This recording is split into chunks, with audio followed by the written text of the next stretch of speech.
श्रीमती रेखा बाहेती, श्रीमती बबीता जी गौड़। आप यहीं हैं?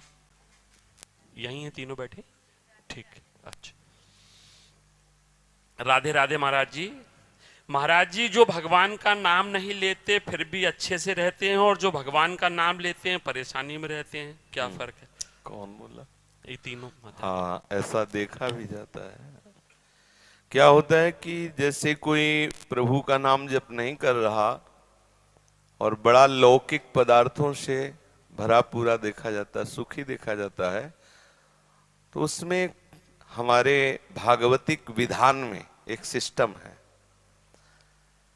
जो भगवत मार्ग से विमुख आचरण, पापाचरण, अधर्माचरण करता है और आपको सुखी नजर आ रहा हो, तो उसके बहुत थोड़े पुण्य हैं।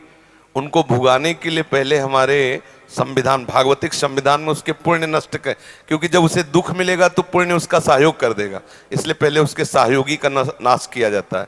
उसका सहयोगी जो सुकृत है उसको दे दिया गया। अब वो पापाचरण में और उन्मत्त हो गया।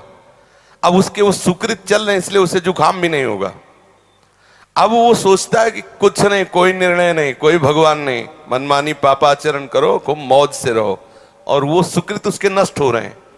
और जिस दिन उसके सुकृत नष्ट हुए फिर मिटिया मेट होते हुए देखा है। शास्त्रों का विधान तो है ही, हमने देखा है। एक ठाकुर रामबली सिंह जमींदार आसपास बंदूक लेके चलते, ऐसा बच्चापन में उनको देखा हमने। वो ऐसे मतलब अपने गर्भ में रहते थे कि किसी को कुछ नहीं मानते थे। एक गरीब ब्राह्मण था जिसकी उन्होंने संपत्ति का अपहरण किया, तो वो गया और हाथ जोड़ा कि लंबरदार, गांव में ठाकुर जमींदार को ऐसे प्यार भाषा में बोले, लंबरदार, आप तो राजा हो, आप तो ठाकुर हो, आप तो जमींदार हो, गरीब ब्राह्मण हैं, उतने से ही परिवार चलता था, आप गालियां बके। उन्होंने पैर छुआ ब्राह्मण ने ऐसे और रो दिया और वापस आ गया। जानते हो, आज उनके कुल में कोई पानी देने वाला नहीं। कुछ ही दिनों में बड़ा लड़का भयंकर कैंसर से बीमार हुआ, मर गया। दूसरा दिमाग खराब हो गया, तीसरे की टांग टूट गई, चौथा लेबरी करके उनको जो खवाने वाला था पीलिया हो गई।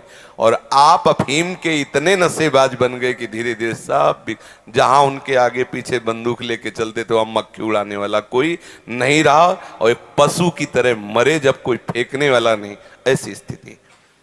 होता क्या है कि शुभ कर्म जब तक हमें वहां के, हमारे भागवतिक विधान में सिस्टम है, यदि आप अधिक पाप करेंगे तो आपके जल्दी से जल्दी शुभ कर्म आपको दिए जाएंगे कि वो नष्ट हो, तब तुम्हारा नाश शुरू होगा। और जब आप भागवतिक कार्य करते हैं तो देख लिया गया ना कि आप संभल रहे हो, तो आपको कोई बाधा ना पहुंचा सके, इसलिए आपके जो पाप कर्म है उनको फेंक दिया गया कि उधर से खाली करो। जो उसके शत्रु पक्ष के पाप कर्म जमा है उसको नष्ट करने के लिए उनको भेजो, क्योंकि इस समय धर्म निष्ठा में है, ये पचा जाएगा। तो उसके पाप कर्म आते हैं और धर्म में प्रबल होकर के उन पाप कर्मों को भोगता है, धर्मात्मा बन के चलता है। जिस दिन उसके पाप नष्ट हुए वो सुकृत और ये वर्तमान के सुकृत मिल गए, उस दिन जय हो जाती, उसकी कोई पराजय सजयती, त्रिभुवन में उसकी जय जयकार हो जाती है। और उस पापात्मा का ऐसा नाश होता है, कोई पानी देने वाला नहीं मिलता। ऐसा नहीं है कि पापी पुरुष मौज से है और धर्मात्मा कष्ट से है, उसके रहस्य को नहीं जानती, इसलिए तुम्हें ऐसा लगता है। समझ पा रही हो?